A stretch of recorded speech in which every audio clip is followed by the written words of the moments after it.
শেষ বসন্তের প্রেম গল্পের পঞ্চম অংশ। লেখিকা মারুফা ইসলাম মীরা। আম্মু, ওই আম্মু, আপুকে ছেড়ে দাও। আপুকে ঘরে বন্দি করে রেখো না। আমেনা খানের পেছন পেছন মমতা খান, তুহিনা খান উপরে আসেন। তুহিনা খান বলে, ভাবি, মেয়েটাকে আটকে রেখো না। আমেনা খান কান্না করতে করতে বলে, তোমরা কি চিনো না তারে? সে সব প্রেম ভালোবাসা পছন্দ করে না। আর ওই সেই প্রেম করে আবার নিজেদের ভাইয়ের শত্রুর সাথে। রুম থেকে ভেসে আসছে তনুর কণ্ঠ, আম্মু দরজা খোলো, আমি রবিনকে খুব ভালোবাসি, ওকে ছাড়া আমি বাঁচব না আম্মু। মমতা খান বলে উঠলেন, তুই চিনিস না তোর বাপ চাচাকে, ভাইদের ভয় করিস না, তোর কত বড় কলিজা। তুই সব ভুলে একটা রাস্তার ছেলের সাথে প্রেম করিস। এর মধ্যে উপরে চলে আসে আহির আর রুশান। জমেলা খান ছোট ছোট নাতনিদের এসব দেখতে চান না, তাই মিমার মাহিরকে নিয়ে তার ঘরে বসে আসেন। তিন ভাই যে যার রুমে।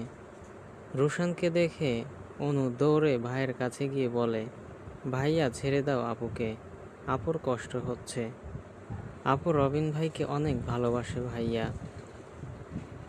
রোশান রেগে অনুকে মায়ের হাতে দিয়ে বলে, এবার থেকে এটাকে দেখে রেখো আম্মু।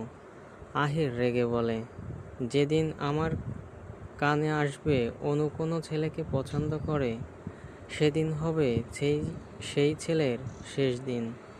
অনু মনে মনে বলে, তোদের মতো এমন একটা ভাই থাকতে কে আমার দিকে চোখ তুলে তাকাবে।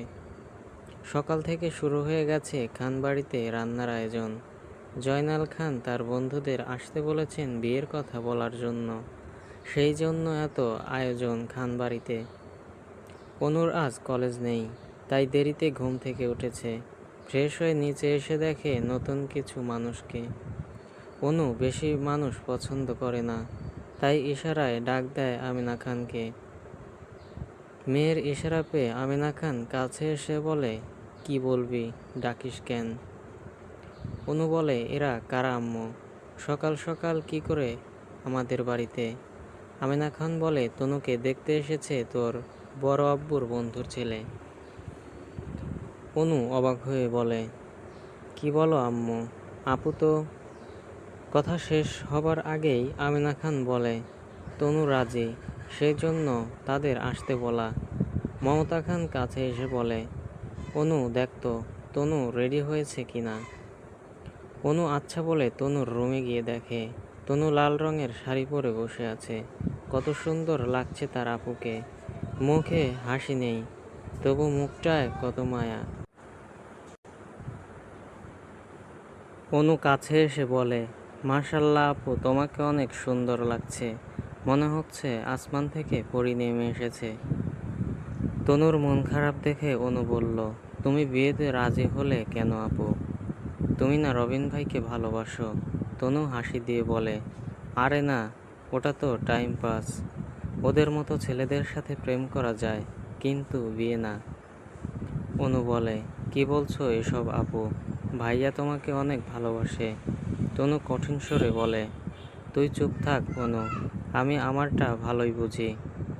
অনু শান্ত হয়ে বলে, তুমি যদি রাজি থাকো আমার কোনো সমস্যা নেই আপু, তোমার খুশিতে আমি খুশি। অনু আবার বলে, আচ্ছা আপু, তোমাকে নিচে ডাকছে। তনু বলে, তুই যা, আমি আসছি। অনু রুম থেকে বেরিয়ে যেতেই অসংখ্য বৃষ্টির ধারা গড়িয়ে পড়ে তনুর গাল বেয়ে। মনে পড়ে যায় কাল রাতের ঘটনা। রাতে তনুর ঘরে আসে তনুর বাবা নজরুল খান। তনু বাবাকে দেখে জড়িয়ে ধরে কান্না করে। মেয়ের কান্না দেখে বাবা বিছানায় বসিয়ে বলে, আজ তোর পিতা হিসেবে আমি একটা জিনিস চাই তোর থেকে, তুই দিবি মা। তনু কান্না গিলে বলে, হুম বাবা বলো। নজরুল খান তনুর হাত ধরে বলে, ওই ছেলেকে ভুলে যা মা। তনু বিস্ময়ে বলে, কি বলো? নজরুল খান বলে, তুই ওই ছেলেকে ভুলে না গেলে আমার মরা মুখ দেখবি তনু। তনু আতঙ্কে বলে, এমন কথা বলো না আব্বু। নজরুল খান বলে, তাহলে বল মা, আমরা যেখানে তোকে বিয়ে দেব সেখানেই বিয়ে করবি। তনু চোখ মুছে বলে। নজরুল খান খুশি হয়ে বলে, এই তো আমার লক্ষ্মী মা। মায়ের ডাকে আঁতকে ওঠে তনু। কি ভাবিস তনু? তনু মাথা নাড়িয়ে বলে, কিছু না আম্মু। তনুকে এনে বসানো হলো ছেলের পাশে। তনুকে দেখে ছেলের বাবা তিতাস মির্জা বলল, মাশাল্লাহ, কত সুন্দর। ছেলের মা অহনা মির্জা বলল, মেয়ে আমাদের পছন্দ ভাই। আহির বলে, তাহলে সামনের সপ্তাহে বিয়ে ঠিক করা হোক। সবাই আহিরের কথায় সায় দেয়। অহনা মির্জা তনুকে একটা আংটি পরিয়ে দেয়। যার সাথে বিয়ে ঠিক হলো সে তিহাস মির্জা, বাবা মায়ের একমাত্র ছেলে। তাদের পারিবারিক ব্যবসা। সবাই খুশি বিয়ের কথা শুনে। মাহি খুশি হয়ে বলে, ও বিয়ে, তনু আপুর বিয়ে। বাড়ির বড় মেয়ের বিয়ে বলে 3 ভাই লেগে পড়েছে সব লিস্ট করার জন্য। কি কি রান্না হবে, কাকে কাকে দাওয়াত দিবে, হলরুমে কি কি আয়োজন হবে। আহির আজ সাদা কালো একটা পাঞ্জাবি পরেছে, কি মারাত্মক লাগছে তাকে। অনু আর চোখে কতবার তাকাচ্ছে তার আহির ভাইয়ের দিকে। আজ কেন জানি অনুকে পাত্তাই দিচ্ছে না আহির। অনু এই কয়দিনে অভ্যস্ত হয়ে গেছে আহিরের ছোঁয়া পেতে। 19 বছরের কিশোরীর মনে এখন শুধু আহির নামক মানুষটা ঘুরপাক খাচ্ছে। অনুর 2 চোখে শুধু তাকিয়ে আছে সামনে বসে থাকা মানুষটার দিকে। সোফায় হেলান দিয়ে ফোন স্ক্রল করছে সে। এমন সময় ভেসে আসে অনু।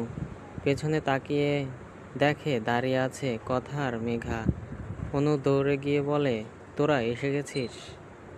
কথা বলে, না এসে পারি, কিন্তু সে কোথায়? অনু ইশারায় আহিরকে দেখায়।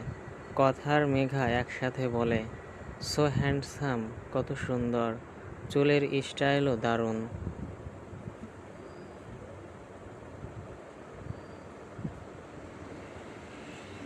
অনু বলে, নজর দিও না বেবি, ওই চিকনা আমার। দুইজন হেসে দেয়। কথা আর মেঘা আহিরের কাছে গিয়ে বলে, আসসালামু আলাইকুম ভাইয়া। আহির ফোন বন্ধ করে বলে, ওয়ালাইকুম আসসালাম। ভাইয়া কেমন আছেন? আহির বলে, আলহামদুলিল্লাহ ভালো, তোমরা কেমন আছো? দুজনেই একসাথে বলে, আল্লাহর রহমতে ভালো। এমন সময় আমিনা খান এসে বলে, কিরে কথা, কেমন আছিস? কথা কাছে এসে আমিনা খানকে জড়িয়ে ধরে বলে, ভালো আছি আন্টি, আপনি কেমন আছেন? আমিনা খান বলেন, এই তো মা ভালো, তুই এসেছিস, ভালোই হয়েছে। কথা বলে, কেন আন্টি? অনু বলে, সামনের সপ্তাহে তনু আপুর বিয়ে।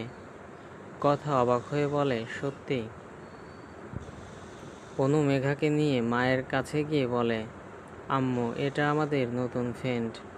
আমিনা খান বলে, কেমন আছো মা? মেঘা বলে, ভালো আছি আন্টি। আমিনা খান বলেন, আচ্ছা অনু, ওদের নিয়ে ঘরে যা, আমি নাস্তা নিয়ে আসছি। ওদের নিয়ে উপরে যেতে যেতে অনু তাকায় আহিরের দিকে। লোকটা তখনও ফোনে বিভোর। অনুর রুমের কাছাকাছি যেতে মেঘা রুশানের সাথে ধাক্কা খেয়ে পড়ে যাবে। ঠিক তখনই রুশান ধরে ফেলে। মেঘা নিজেকে ছাড়িয়ে নিয়ে বলে, থ্যাঙ্কস। রুশান বলে, সরি, আমি দেখতে পাইনি, তাড়াহুড়োয় লাগলো। কথা চুপচাপ তাকিয়ে আছে রুশানের দিকে। কতদিন পরে মানুষটাকে দেখতে পেল। রুশান বারবার তাকায় মেঘার দিকে। বোরকা পরা মেঘা, মুখ খালি দেখা যাচ্ছে।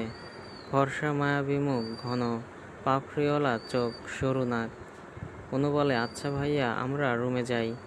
রুশান মাথা নেড়ে বলে, আচ্ছা। কথার খুব অভিমান হয়। সে অনুর কাছে কখনো প্রকাশ করে না, কিন্তু মনের ভেতর জানে সে রুশানকে ভালোবাসে। কিন্তু রুশান কখনো বোঝেই না কথার ভালোবাসা। সো ফ্রেন্ডস, চ্যানেলটি সাবস্ক্রাইব করে পাশে থাকবেন। এতক্ষণ সাথে থাকার জন্য ধন্যবাদ সবাইকে।